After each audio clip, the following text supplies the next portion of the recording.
வணக்கம் ஜோதிட நண்பர்களே. பொதுவாக ஜோதிடம் என்பது பல விஷயங்களையும் உள்ளடக்கிய ஒரு கணித அறிவியல். இதில் தேடல் அப்படிங்கிறதே முடிவடையாத ஒன்று. தேட புதுசாக வந்துக்கிட்டே தான் இருக்கும். ஆனால் இந்த ஜோதிடம் அப்படிங்கிறது மனிதர்களுடைய வாழ்க்கையை பற்றி தெரிந்து கொள்வதற்கான ஒரு முக்கியமான டூலாக யூஸ் ஆகிட்டுருக்கும். இந்த ஜோதிடத்தில் கிரக நிலைகள் அப்படிங்கிறது தான் ரொம்ப முக்கியம். காரணம் அதுதான் பலன்களை கொடுக்கக்கூடியது. அடுத்தபடியாக வர்றது ராசியும் லக்னமும். இந்த ராசியும் லக்னமும் சேர்ந்து தான் ஒரு மனிதர்களுடைய மனதையும் குணத்தையும் வாழ்க்கை அமைப்பையும் இன்னும் மற்ற விஷயங்கள் எல்லாத்தையுமே வடிவமைக்குது. ஏற்கனவே நம்ம சேனலில் இந்த ராசியும் லக்னமும் சேர்ந்த நிலைகளில் என்ன மாதிரியான பலன்கள்லாம் இருக்கும், எப்படிப்பட்ட விஷயங்கள் காரியங்கள் உறவு முறைகள்லாம் அவங்களுக்கு அமையுது, எதெல்லாம் அவங்களுக்கு சாதகமாக இருக்குது, எதெல்லாம் அவங்களுக்கு பாதகமாக இருக்குது, அவங்களுடைய வாழ்க்கை எதை நோக்கி போகுது அப்படிங்கிறத பற்றியெல்லாம் சொல்லியிருப்போம். பார்க்காதவங்க மறக்காமல் செக் பண்ணி பாருங்கள். டிஸ்கிரிப்ஷனில் ப்ளேலிஸ்ட் லிங்க்கும் இருக்குது. இந்த பதிவு அதனுடைய தொடர்ச்சி. அதாவது போன பதிவுகளில் அவங்களுடைய வாழ்க்கை நிலை எப்படி இருக்கும், இன்னும் மற்ற விஷயங்கள்லாம் எப்படி இருக்கும் அப்படிங்கிறத பற்றி பார்த்தோம். இந்த பதிவில் அதனுடைய முரண்பாடுகள் என்ன அப்படிங்கிறத பற்றி பார்க்க போகிறோம். அதாவது நம்மளுடைய வாழ்க்கையில் ஒரு சில விஷயங்கள் நமக்கு சரியாக இருக்கும், ஆனால் அது வெளியிலையோ மற்றவங்களுக்கோ தவறாக இருக்கும். இன்னும் சில விஷயங்கள் மற்றவங்களுக்கு சரியாக இருக்கும், நமக்கு அது தவறாக இருக்கும். சில விஷயங்கள் மட்டும்தான் நமக்கும் சரி மற்றவங்களுக்கும் சரி ஒத்து போக செய்யும், இல்லைன்னா ஒத்து போக செய்யாது. ஸோ இந்த முரண்பாடுகள் அப்படிங்கிறது எல்லாருக்கும் ஒரே மாதிரி ஒரே விஷயங்களில் அமையாது. ஒவ்வொருத்தருக்கும் ஒவ்வொரு விஷயங்களில் ஒவ்வொரு சூழ்நிலைகளில் தான் இருக்கும். ஸோ இந்த முரண்பாடுகளுக்கு முக்கிய காரணமாக இருக்கிறது இந்த ராசியும் லக்னமும் தான். இதைத்தான் ஜோதிடத்தில் விதி மதி கதி அப்படின்னு ரொம்ப சிம்பிளாக ஷார்ட்டாக சொல்லுவாங்க. இதை விதி கெட்டால் மதியப்பார், மதி கெட்டால் விதியப்பார் அப்படிங்கிற பழமொழிகள்லாம் இருக்கும். ஸோ அந்த முரண்பாடுகள்லாம் என்ன, எப்படி வேலை செய்யுது, ஒவ்வொரு ராசியும் லக்னத்துக்கும் என்ன மாதிரியான அமைப்புகள் இது ஏற்படுத்துது அப்படிங்கிறத பற்றி தான் இந்த பதிவில் நம்ம பார்க்க போகிறோம். தொடர்ச்சியாக எல்லா ராசி லக்ன காம்பினேஷன்களுக்கும் வீடியோ கண்டிப்பாக போடுவோம். ஸோ சேனலை சப்ஸ்கிரைப் பண்ணாங்க, சப்ஸ்கிரைப் பண்ணி வச்சுக்காங்க. வீடியோ பிடிச்சிருந்தா லைக் பண்ணுங்கள், மற்றவங்களுக்கும் ஷேர் பண்ணுங்கள், என்ன பிடிச்சிருக்குங்கிறத கமெண்ட் பண்ணுங்கள். கன்னி ராசி மேஷ லக்னம். இந்த கன்னிராசி மேஷ லக்னத்தை பற்றி சொல்லணும்னா, இது உண்மையிலே ஒரு சுவாரஸ்யமான ராசி லக்ன காம்பினேஷன். இந்த முரண்பாடுகள் அப்படின்னு பார்க்கும்பொழுது பெரும்பாலும் இவங்களுடைய மனசுக்கும் புத்திக்கும் நிறைய முரண்பாடுகள் அப்படிங்கிறது கண்டிப்பாக இருக்கும். பட் இங்கே வேடிக்கையான விஷயம் என்ன அப்படின்னா, இவங்களுடைய மனமானது புத்தி மாதிரி செயல்படும், இவங்களுடைய புத்தியானது மனம் மாதிரி செயல்படும். இது உண்மையிலேயே ஒரு சுவாரஸ்யமான அமைப்பு தான். பட் இதை புரிஞ்சுக்கிறது ரொம்ப கஷ்டம். அவங்க என்ன மாதிரியான ஸ்டேட்டில் இருக்காங்க அப்படிங்கிறது அவங்களுக்கே சில நேரங்களில் குழப்பமாயிடும். ஒரு விஷயத்தை ஆரம்பிக்கணும் அப்படின்னாலே ஒரு மாதிரியான தடுமாற்றங்கள் ஆரம்பத்தில் இவங்களுக்கு அதிகமாகவே இருக்கும். அதனால் இவங்களை பொறுத்த வரைக்கும் எதையுமே எடுத்த எடுப்பிலே அப்படியே டக்குன்னு பக்காவாக அடுத்த ஸ்டேஜுக்கு கொண்டு போகலாம் அப்படின்னு நினச்சி அது முடியவே முடியாது. ஏன்னா இவங்க ஒரு காரியத்தை ஆரம்பிக்கிறதுக்கே பலவித போராட்டங்கள், அந்த முரண்பட்ட நிலைகள் அப்படிங்கிறது, அதாவது வெளியிலேருந்து கூட நான் சொல்ல மாட்டேன், இவங்களுக்குள்ளேயே அந்த போராட்ட நிலைகள் அப்படிங்கிறதுக்கும் அது எல்லாத்தையும் கடந்து தான் ஒரு காரியத்தையே இவங்க ஆரம்பிக்கிறாங்க. ஆரம்பித்த பிறகுமே கூட அவங்களுக்கு அதில் பலவித சிக்கல்கள், சங்கடங்கள், குழப்பங்கள் போன்ற விஷயங்கள் தொடர்ச்சியாக இருந்துக்கிட்டே தான் இருக்கும். ஸோ இதெல்லாத்தையும் அவங்க ஸ்டெபிலைஸ் பண்ணி தான் மேலே போக வேண்டியதாக இருக்கும். ஸோ இப்படி ஆயிருமோ அப்படி ஆயிருமோ அப்படின்னு இதையும் யோசிச்சே பார்த்தீங்கன்னா இவங்களை குழப்பிக்கிட்டே இருப்பாங்க. ஏன்னா கிட்டத்தட்ட இவங்க எப்போயுமே ஒரு ட்ரையல் அண்ட் எரர் மெத்தடில் தான் இவங்களுடைய லைஃப் ஸ்டைல் அப்படிங்கிறது போய்கிட்டு இருக்கும். தவறுலேருந்து கற்றுக்கொள்கிறது. இந்த ப்ராக்டிக்கல் நாலேஜ் அப்படிங்கிறது தான் இவங்களுக்கு எப்போவுமே கை கொடுக்குது. தியரிட்டிக்கல் நாலேஜ் அப்படிங்கிறது இவங்களுக்கு பெருசாக கை கொடுக்கறது இல்லை. ஆனால் இயற்கையாகவே இவங்களுக்கு கூச்ச சுபாவம் அப்படிங்கிறது அதிகம். ஆனால் ரொம்ப போல்டானவங்க. அதாவது முதல்ல கூச்ச சுபாவம் அப்படிங்கிறது தான் வெளிப்படும். பிறகு அதில் ட்ரெயின் அப் ஆகிட்டாங்க அப்படின்னா நல்ல போல்டாக மாறிடுவாங்க. ஸோ அதனால் இவங்களுடைய ஆரம்ப நிலைகள் அப்படிங்கிறது எப்போவுமே ஒரு மாதிரி கொஞ்சம் குழப்ப நிலைகளில் தான் இருக்கும். ஆனால் ட்ரெயின் அப் ஆனதுக்கப்புறம் இவங்கள மாதிரி திறமைசாலிகள் யாருமே இல்லை அப்படிங்கிற மாதிரி தான் இவங்களுடைய வாழ்க்கை அமைப்பு அப்படிங்கிறது இருக்கும். உண்மையிலே இவங்க நல்ல செயல் வீரர்கள் தான், ஆனால் ஆரம்பிக்கிறதுக்கு கொஞ்சம் சிரமப்படுறாங்க, இல்லைன்னா தயங்குறாங்க அப்படின்னு சொல்லலாம். பெரும்பாலும் இந்த வேலை சம்பந்தப்பட்ட விஷயங்களை ரொம்பவுமே சிறப்பாக செயல்படக்கூடியவங்க இந்த கன்னிராசி மேஷ லக்னத்தை சேர்ந்தவங்க. இயற்கையாகவே உங்களுடைய மைண்ட் செட் என்ன அப்படின்னு பார்த்தீங்கன்னா, எப்போவுமே ஏதாவது ஒரு வேலைகளை செஞ்சுக்கிட்டே இருக்கணும், இங்கேயும் அங்கேயுமாக ஓடிக்கிட்டே இருக்கணும். பிரயாணம் அப்படிங்கிறது உங்களுடைய வாழ்க்கையில் தவிர்க்க முடியாதாக, எல்லாரும் தான் பிரயாணம் செய்கிறாங்க. ஆனால் இவங்களுக்கு பிரயாணம் அப்படிங்கிறது இவங்களுடைய வாழ்க்கை அங்கத்திலே தவிர்க்க முடியாததாக இருக்கும். சும்மாவாவது ஒரு 10 கிலோமீட்டர் இவங்க தினம் தினம் சுற்ற வேண்டிய சூழ்நிலைகள் அப்படிங்கிறது ஏற்படுது. ஸோ பிரயாண பிரியர்கள் அப்படின்னு இவங்களை சொல்லலாம், அல்லது பிரயாணங்கள் இவங்களுடைய வாழ்க்கையில் இன்றியமையாத தவிர்க்க முடியாத ஒன்று அப்படின்னும் சொல்லலாம். ஸோ இவங்க வேண்டானாலும் அது இவங்களை விடாது. ஸோ நிறைய பேருக்கு பார்த்திங்கன்னா இவங்களுடைய ஜீவன அமைப்புகளே இந்த பிரயாணத்தை ஒட்டியதாக தான் இருக்கும். ஒரு வேலை செஞ்சாலும் சரி அல்லது தொழில் செஞ்சாலும் சரி நிறைய ட்ராவல் பண்ணுறவங்களாக தான் இருப்பாங்க. இல்லைன்னா நிறைய பேருக்கு இந்த டிரான்ஸ்போர்ட் ரிலேட்டடாகக்கூடிய ஜீவன அமைப்புகள் அப்படிங்கிறது மாறிடும்.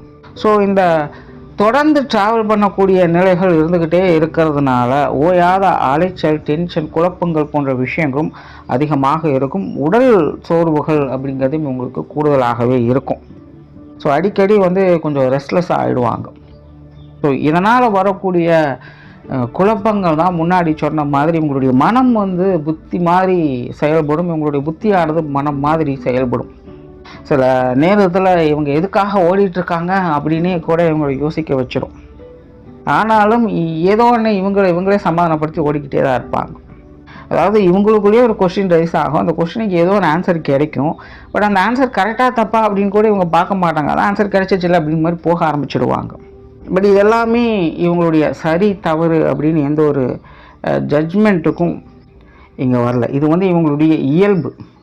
எப்போவுமே ஜோதிடத்தை பொறுத்த வரைக்கும் எப்படி வேணாலும் யார் வேணாலும் இருக்கலாம், பட் அதெல்லாம் அவங்களுக்கு நல்ல முறையில் கை கொடுக்குதா இல்லையா அப்படிங்கிறத தான் மெயினாக பார்க்கணும். ஸோ அப்படி தான் இவங்களுடைய இயல்பு இந்த நிலைகள் இருக்குது. ஸோ சாதகம் இவங்களுக்கு நல்லபடியாக கை கொடுத்துருச்சு அப்படின்னா இவங்களுடைய இயல்புகளே இவங்களுக்கு நல்லபடியாக வழிகாட்டிடும். ஸோ என்ன தான் முரண்பட்ட புத்தி, மனம், அலைச்சல், டென்ஷன் போன்ற விஷயங்கள் இருந்தாலும் அதிலேருந்து விடுபட்டு வந்துடுவாங்க. அல்லது அவங்களே சொல்லக்கூடிய அந்த சமாதானம் அப்படிங்கிறதே அவங்களுக்கு ஒரு ஊக்கமளிக்கக்கூடிய விஷயங்களாக மாறிடும். ஒருவேளை ஜாதகம் அவங்களுக்கு பெருசாக கை கொடுக்கல அப்படின்னா எப்போ பாரு புலம்பக்கூடிய அமைப்புகள் ஏற்பட்டுடும், ஒரு சலிப்பு தட்டக்கூடிய விஷயங்களாக அமைஞ்சிடும். உடல் பலவீனம் அப்படிங்கிறது அதிகமாக அவங்களுக்கு ஏற்பட்டுடும். நிறைய போட்டி பொறாமைகள், சண்டை சச்சரவுகள் போன்ற விஷயங்கள் அப்படிங்கிறது அவங்களுக்கு ஏற்படும். மேலே இந்த கன்னிராசி மேஷ லக்னம் அப்படிங்கிறது பார்க்குறதுக்கு இயல்பாக இருக்கும், ஆனால் பழகுனா முரட்டுக்காரங்களாக இருப்பாங்க. அதனால் சில நேரங்களில் மற்றவங்க வேணுன்னே இவங்ககிட்ட வம்பு இழுப்பாங்க, ஆனால் அதுக்கப்புறம் இவங்களுடைய உண்மை பலம் தெரிஞ்சதுக்கப்புறம் ஒதுங்கி போயிடுவாங்க. ஸோ இப்படி தவறான ஜட்மெண்ட்டால் நிறைய போட்டி பொறாமைகள், சண்டை சச்சரவுகள் போன்ற விஷயங்களை அடிக்கடி உங்களுடைய வாழ்க்கையில் பார்க்க வேண்டியதாக இருக்கும். நான் பாட்டுக்கு சென்னை தாங்க போயிட்டுருக்கேன், எங்கிட்ட இருக்க தேவையில்லாமல் வம்பு எழுதிட்டுருக்கீங்க அப்படின்னு கேட்குற மாதிரி உங்களோட வாழ்க்கையில் சில தேவையில்லாத வம்பு வழக்குகளை பார்க்க வேண்டியதாக இருக்குது. அண்ட் கிட்டத்தட்ட இவங்களுடைய வாழ்க்கை அமைப்பே பார்த்திங்கன்னா நாரதர் கழகம் நன்மையில் முடியும் அப்படிங்கிற மாதிரி தான் இருக்கும். உண்மையிலேயே முதல் கோணம் முற்றும் கோணம்னு சொல்லுவாங்க, ஆனால் இவங்களை பொறுத்த வரைக்கும் முதல் கோணம் இல்லைன்னா பின்னாடி வரக்கூடியது எல்லாமே சக்ஸஸாக தான் இருக்கும். ஸோ ஒரு கலகம் பிறந்தால் தான் வழி பிறக்கும் அப்படின்னு சொல்கிற மாதிரி உங்களுடைய வாழ்க்கையில் எதை எடுத்தாலும் ஆரம்பத்தில் நிறைய கூச்சல் குழப்பங்கள் அப்படிங்கிறது இருந்துக்கிட்டே தான் இருக்கும். அதுக்கு பின்னாடி தான் இவங்க நினைக்கிற விஷயங்கள் அல்லது இவங்க எதிர்பார்க்கக்கூடிய விஷயங்களை பார்க்கக்கூடியது, அதை செயல்படுத்த முன்னேறக்கூடிய நிலைகள் அப்படிங்கிறதெல்லாம் உண்டு. ஸோ இந்த அமைப்பு இவங்களுக்கு இருக்கிறதுனால இவங்க ஒரு விஷயத்த செய்கிறாங்க அப்படின்னாலே முதல்ல அப்போசிஷன் அப்படிங்கிறது சுற்றி வட்டாரத்தில் வந்துக்கிட்டே தான் இருக்கும். இவங்க என்னத்தை செஞ்சிட போகிறாங்க, இவங்க செய்கிறத பற்றி எங்களுக்கு தெரியாதா, இவங்களை பற்றி எனக்கு தெரியாதா, அப்படி இப்படின்னு ஆகா ஓகன்னு எதையோ சொல்லி இவங்களை டிஸ்டர்ப் பண்ணிகிட்டே தான் இருப்பாங்க. ஆனால் நாட்கள் செல்ல செல்ல இவங்க செயல்படுறதை பார்த்து அல்லது இவங்க வளர்வதை பார்த்து மற்றவங்களே வாயெடுத்து போகவும் செய்வாங்க. ஸோ பெரும்பாலும் இவங்களை பற்றின ஜட்ஜ்மெண்ட் அப்படிங்கிறது முதல்ல மற்றவங்களுக்கு தவறாகத்தான் இருக்குது. பெரும்பாலும் மற்றவங்களுக்கு இவங்க மேலே நம்பிக்கை அப்படிங்கிறது குறைவு தான். எது எடுத்தாலும் முதல்ல மட்டம் தட்டம் தான் செய்வாங்க. ஆனால் அதுக்கப்புறம் பரவாயில்லப்பா இவங்க சுதாரிச்சிட்டாங்க, இவங்களும் பரவாயில்ல ஏதோ செஞ்சுட்டாங்க, மேலே வந்துட்டாங்க அப்படின்னு மற்றவங்களே வாயடித்து போகக்கூடிய வகையில் இவங்களுடைய வாழ்க்கை நிலை செயல்பாடுகள் அப்படிங்கிறதெல்லாம் அமையுது. சுய ஜாதகம் இவங்களுக்கு கொஞ்சம் நல்லபடியாக கை கொடுத்துருச்சு அப்படின்னா இந்த மாதிரியான விஷயங்கள் எல்லாமே உங்களுடைய வாழ்க்கையில் கொஞ்சம் சுலபமாகவே கிடைச்சிடும். ரொம்ப ரிஸ்க் எடுக்க வேண்டியதில்லை. முதல் கோணல் முற்றும் கோணல் அப்படிங்கிற விஷயங்கள் ஆரம்பத்தில் இருந்தாலும் அதை எல்லாத்தையும் மீண்டு மேலே கொஞ்சம் சீக்கிரமாகவே வந்துடுவாங்க. ஒருவேளை ஜாதகம் சரியில்லை, கை கொடுக்கல அப்படிங்கிற பட்சத்தில் தான் அந்த ஒரு சுழற்சிக்குள்ளே சிக்கிக்குவாங்க. உங்களுடைய எஃபர்ட் அதிகமாக கொடுக்க வேண்டியதாக இருக்கும். உங்களுடைய எஃபர்ட் 100% போட வேண்டிய இடத்துல 200% போட வேண்டியதாக இருக்கும். நிறைய பேர் அந்த எஃபர்ட் போடுற விஷயத்தில் தான் கோட்டை விட்டுடுவாங்க. அதாவது சுய ஜாதகம் கை கொடுக்கல அப்படிங்கிற பட்சத்தில் சொல்கிறேன். ஏன் அதை விடுறாங்க அப்படின்னா சலிப்பு தான். பெரும்பாலும் கம்பேரிசனும் அதில் அடங்கும். மற்றவங்க செய்கிறது தான் நான் செய்கிறேன், நான் செய்கிறது தான் மற்றவங்களும் செய்கிறாங்க, ஆனால் அவங்க பாரு எப்படி போயிட்டுருக்காங்க, என்னால் அது போக முடியல அப்படின்னு பாதிலேயே அவங்க கை விட்டுடுவாங்க. பட் இங்கே கவனிக்க வேண்டியது என்னென்னா மற்றவங்க போகிற எஃபர்ட்டை நீங்களும் போட்டிங்க அப்படின்னா அது உங்களுக்கு செட் ஆகாது அப்படிங்கிறத தான் புரிஞ்சுக்கணும். பட் அந்த புரிதல்கள்லாம் ஏற்படுறதுக்குள்ளேயே காலம் சுழன்ற ஆரம்பிச்சிடும். ஸோ சுய ஜாதகம் கை கொடுக்காதவங்கள்லாம் இந்த மாதிரியான ட்ராப்புக்குள்ளே அவங்க சிக்கிறாங்க. ஸோ பெரும்பாலுமே உங்களுடைய வாழ்க்கையில் வரக்கூடிய முரண்பாடுகள்லாம் இந்த மாதிரியான சமாச்சாரங்கள் தான் அதிகமாக வருது. அண்ட் ஜீவன அமைப்பை பொறுத்த வரைக்கும் முன்னாடியே சொன்ன இவங்க எப்போவுமே வேலையில் குறிக்கோளாக இருக்கக்கூடியவங்க.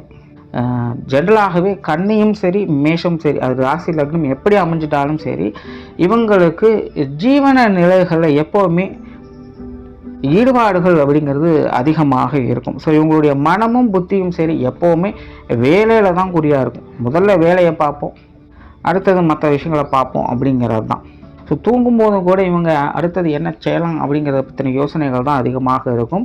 அது இன்னொரு விஷயம், வெல்த்தை க்ரியேட் பண்ணுறது அப்படிங்கிறது உங்களுக்கு ரொம்ப பிடித்த விஷயமாக இருக்கும். ஸோ இந்த காசு பண்ண விஷயங்களில் ஈடுபாடுகள் அதிகமாகவே இவங்ககிட்ட இருக்கும். ஸோ எப்படி சேமிப்புகளை உருவாக்கலாம், என்ன மாதிரியான இன்வெஸ்ட்மெண்ட் பண்ணலாம் அப்படிங்கிற மாதிரியான சிந்தனைகள் இவங்ககிட்ட அதிகமாகவே இருக்கும். உங்களுடைய வாழ்க்கையினுடைய ஆரம்ப காலகட்டங்கள் அப்படிங்கிறதெல்லாம் இது சார்ந்த விஷயங்கள் ரொம்பவுமே ஸ்ட்ரகிளாக இருக்கும். மற்றவங்களுடைய பேசுபொருளுக்கு அது உள்ளாக்கப்படும். சும்மா எடுத்தோன்னா அப்படியே ஜாலியாக அப்படியே மேலே வந்துடலாம் அப்படிங்கிறதுக்கெல்லாம் வழியே இல்லை. சும்மா ஒரு 1000 பேரோட குறைகளையாவது இவங்க காது கொடுத்து கேட்டு தான் ஆகணும். மற்றவங்க இவங்களுடைய ஈகோவை ட்ரிகர் பண்ணணும். நானும் பொழைச்சி காட்டுறேன், நானும் முன்னேறி காட்டுறேன் அப்படிங்கிற அந்த ஈகோ வெளியில் வந்ததுக்கு அப்புறம் தான் இவங்களுடைய டெவலப்மெண்ட் அப்படிங்கிறதையே பார்க்க முடியும். அது வரைக்கும் பார்த்திங்கன்னா இவங்க ஸ்ட்ரகிள் ஆகிட்டே தான் இருப்பாங்க. பட் விதி அமைப்பு கண்டிப்பாக அந்த ஈகோ ட்ரிகர் பண்ணுறதுக்கு நிச்சயமாக யாராவதுங்க வந்துட்டு தான் இருப்பாங்க. அதனால் ஜீவன நிலைகளில் இவங்களுடைய ஆரம்ப காலகட்டங்கள் அப்படிங்கிறது ரொம்பவுமே சுமார் தான். ஆனால் போக போக போக இந்த டீசல் இன்ஜின் மாதிரி ஸ்லோ பிக்கப் பண்ணி டெவலப் ஆகி போய்கிட்டே இருப்பாங்க. சிலர்லாம் பார்த்திங்கன்னா ஒன்றுக்கும் மேற்பட்ட வேலை தொழில் சார்ந்த விஷயங்களில் ஈடுபட்டுட்டு வருவாங்க. எல்லாரும் பாராட்டக்கூடிய நிலை அப்படிங்கிறது இவங்களுக்கு ஏற்பட்டுடும்.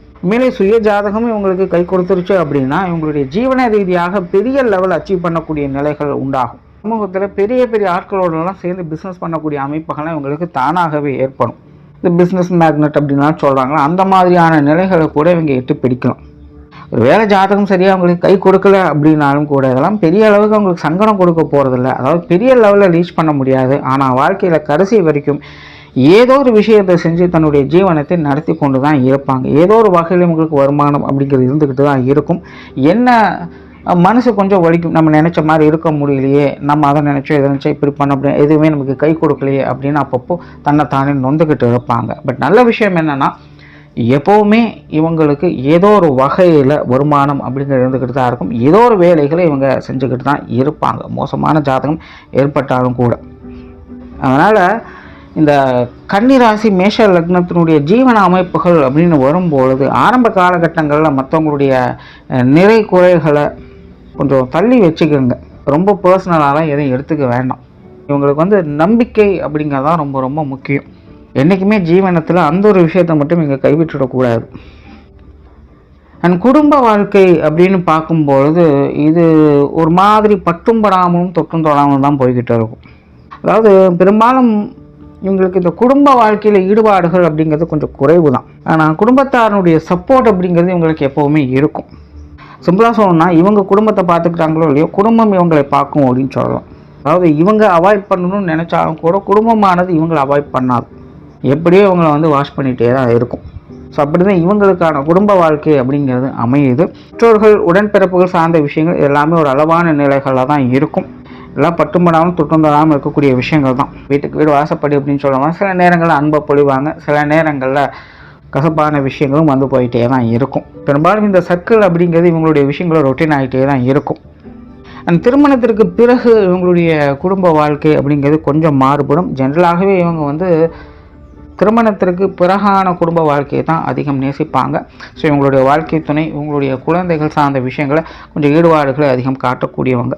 அண்ட் முன்னாடியே சொன்னேன், இவங்களுக்கு இந்த ட்ராவல் ரிலேட்டடான விஷயங்கள் இவங்களுடைய வாழ்க்கையில் அதிகமாக இருக்கும்னு. ஸோ அந்த மாதிரி தான் இவங்க அடிக்கடி இந்த திருமண வாழ்க்கைக்கு பிறகு கணவன் மனைவி இருவரும் சேர்ந்த குழந்தைகளோடு சேர்ந்து வெளியிடங்களுக்கு அதிக பிரயாணம் பண்ணிக்கிட்டே இருப்பாங்க. இதில் தவறுகள் அப்படிங்கிறதும் கிடையாது. பட் அளவுக்கு மீனால் அமுதும் நஞ்சு அப்படிங்கிற ஒரு விஷயங்கள் இருக்குது. அதை இங்கே கொஞ்சம் பார்த்துக்கணும். ஏன்னா சிலர்லாம் பார்த்தீங்கன்னா ஃபேமிலியோடு சேர்ந்து ஊர் சுற்றுறதே ஒரு வேலையாகவே வச்சுருப்பாங்க. ஏதாவது ஒரு லீவ் வந்துட்டால் போதும், உடனே குடும்பத்தை எங்கேயாவது கிளம்பிடணும். இந்த விஷயங்கள்லாம் உண்மையிலே இந்த கன்னி ராசி மேஷ லக்னத்துக்கு பொருந்தும். இது எல்லாத்தையும் இங்கே சரி தவறு அப்படின்னாலாம் நான் பேச விரும்பலை. இது உண்மையிலே அவங்களுடைய விருப்பம் சார்ந்த விஷயங்கள் தான். அண்ட் உண்மையிலே இது அவங்களுடைய விதியும் கூட.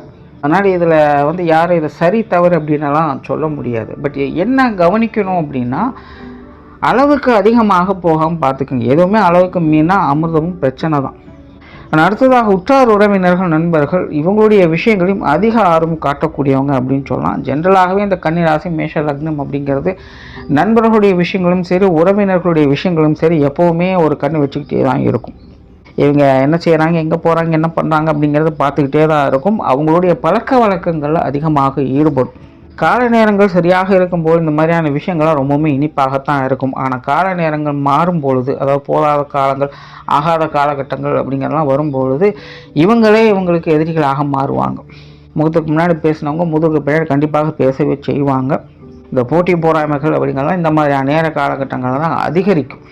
ஸோ இந்த ஆகாத காலகட்டங்களில் உற்றார் உறவினர்கள் நண்பர்கள் சார்ந்த விஷயங்கள் இவங்க கொஞ்சம் கவனமாக இருந்தே ஆகணும். இல்லை அப்படின்னா இந்த மாதிரியான உறவுகளுக்குள்ள நிறைய பெரிய அளவில் பிரச்சனைகளை சந்திக்க வேண்டியதாக இருக்கும். ஸோ ஓவராலாக இந்த கன்னி ராசி மேஷ லக்னம் அப்படிங்கிறது இந்த மாதிரியான முரண்பாடுகளுக்குள்ள தான் அதிகமாக சிக்குது. எப்போவுமே இவங்க இந்த முதல் கோணலில் கொஞ்சம் கவனமாக இருக்கணும். அதை ரொம்ப பர்சனலாக எடுத்துக்கூடாது, கொஞ்சம் பொறுமையாக டீல் பண்ணணும். உங்களுடைய லைஃப் டெவலப்மெண்ட் அப்படிங்கிறதும் கொஞ்சம் டீசல் இன்ஜின் மாதிரி தான் இருக்கும். ஸ்டெப் பை ஸ்டெப்பாக தான் பிக்கப் ஆகும். இந்த முரண்பாடுகள்லாம் இவங்க தவிர்த்துக்கிட்டாங்க அப்படின்னாலே பெரிய அளவில் சக்ஸஸ்ஃபுல்லான லைஃப் அப்படிங்கிறது இருக்கும். நன்றி, வணக்கம், வாழ்க வளமுடன்.